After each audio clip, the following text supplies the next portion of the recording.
Alright, hey, what's going on? Today I want to show you guys a super smelter that I designed. Obviously not all the pieces are designed by me. I kind of just added 1 and 2 together and made it because I noticed that in the 18W45A snapshot, otherwise known as 1.4, that you can actually shear sheep with a dispenser.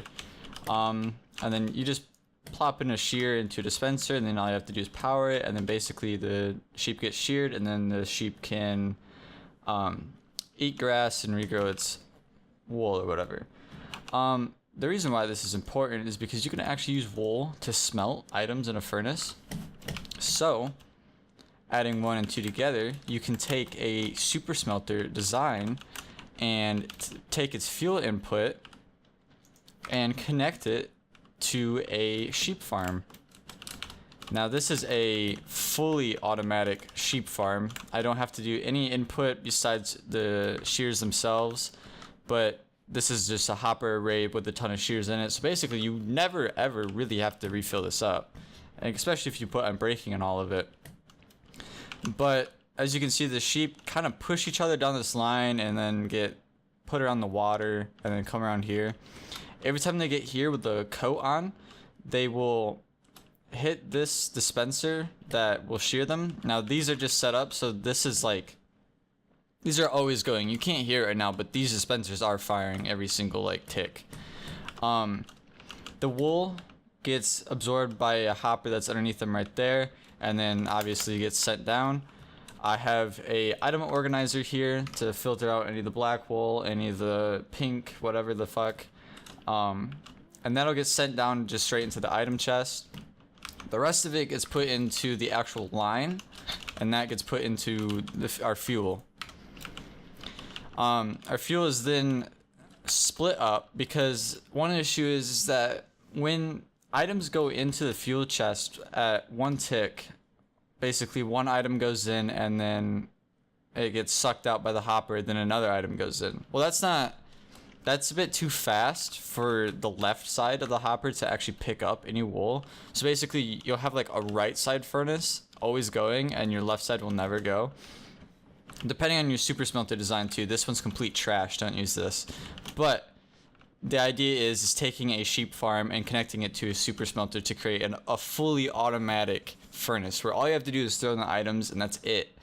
And then you can even connect it to a giant storage array where you can store all the wool, store all the items and stuff like that. So you really only have to put in items. But our wool is taken out here and then is put into an automatic dispenser. Basically, as soon as the items get put in that dispenser, they get shot out and then put up the stream. And then this hopper takes it and then puts it into our fuel line for our furnaces behind them. The furnaces that are missing are the ones that are bugged because of the way that we're doing this. I don't know why they don't work. It doesn't make any sense, to be honest. It's just game mechanics and shit. But blah blah blah. For our input, we have an input line that's coming around the front. I throw it in between this window and it drops down there. It'll get sucked through this water stream all the way to this pipe here. Now there's a water block missing in here, but this is like a soul sand elevator that will make the items come all the way up here and then put right into our item chest. Same principle with the wool. We have a comparator, which I'll actually just show you here if I can get over to it. It's kind of amazing here a little bit. But comparator, a certain amount of items have to be in the chest for it to activate, and then it actually releases the hoppers beneath them to allow items to go through. It's about this many items. Not all the items make it, as you see. It's weird, I don't know. And I'm really tired of fucking with this thing, to be honest. Because once I realized that this super smelter probably isn't the most efficient one, kind of wanted to wrap up this project quickly. But yeah. So that's pretty much the principle of it. And then here we just have a thing that's connected to this pipe here. Basically, if anything is in this pipe, it turns on these glowstone lamps to kind of show that, hey, we're smelting shit. And then there's a clock here to extend that pulse as well. Now it doesn't work perfectly, but I tried. So As a demonstration here, I can throw in a few things of ore. And pretty much you can smelt anything. There is overflow protection, so you can throw in as much as you want. Now it might go a little bit slow because those hoppers are, well, the hopper is going to put in one tick at a time, but the stream is also not soul sand yet.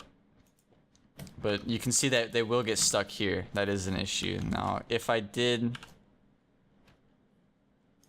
actually, I can just improve this right now. There is actually 3 hoppers stacked right there to kind of like even them up, but I just realized that that doesn't really do anything. So you actually got to do like something like that probably. Yeah. So like if that hopper fills up, it just goes to that hopper.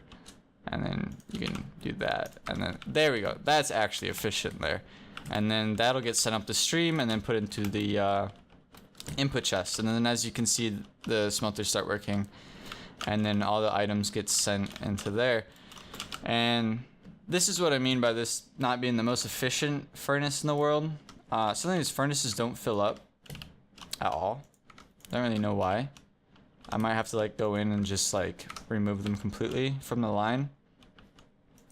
But some of them work sometimes and some of them don't, which is the hard part. Like blah blah blah, like more items will get put in here than there. It doesn't make any sense. If you are going to rebuild this, I would recommend using a minecart super smelter to distribute the items evenly, because this one works. It works in my single player world quite well. And I do got these on 3 tick, but I swear to God, it's the most like nauseating thing ever. And plus it's also just like a snapshot too, so it could just be bugged, who knows. But anyways, that is the super smelter. There will be a link in the description to the world download, so you guys can fuck around with it. Alright, peace.